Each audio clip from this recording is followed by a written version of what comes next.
بسم الله الرحمن الرحيم.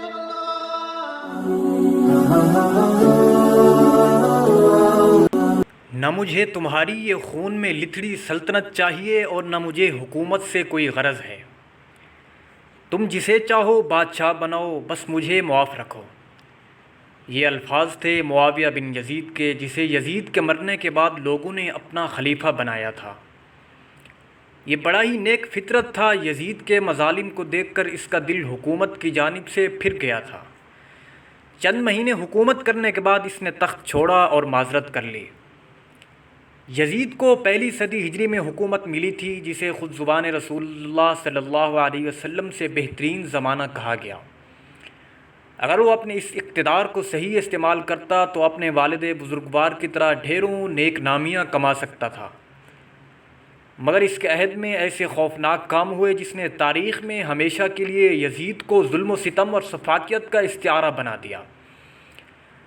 یزید کے بیٹے کا نام معاویہ تھا۔ یہ اپنے باپ سے بالکل مختلف تھا۔ آل رسول پر ہونے والے ظلم نے اس کے دل پر خاص اثر کیا تھا۔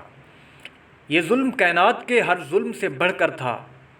معاویہ دن رات اسی طرح کی باتیں سوچتا رہتا، اگرچہ وہ نوجوان تھا، صرف 21 سال عمر تھی۔ امنگیں، جوش اور ولولے جوان تھے۔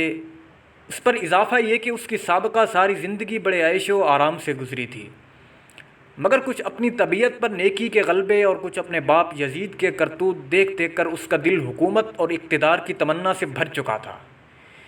ان دردناک حادثوں نے براہ راست اس کے دل پر اثر کیا تھا اور وہ دل بسیج کر رہ گیا تھا۔ اب یزید کی وفات کے بعد سن 64 ہجری میں لوگوں نے اسے خلیفہ بنایا، مگر حکمرانی سے تو اس کا دل ویسے ہی اچاٹ ہو چکا تھا۔ وہ گدی پر بیٹھ کر کیا کرتا؟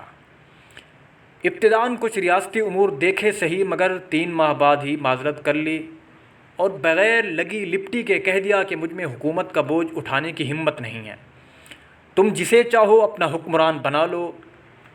اس کے بعد اپنے گھر چلا گیا اور چند ہی روز بعد انتقال کر گیا۔ معاویہ ثانی بن یزید کے اقتدار سے علیحدہ ہونے اور انتقال کرنے کے بعد خلافت بنو امیہ سفیانیہ کی شاخ سے نکل گئی۔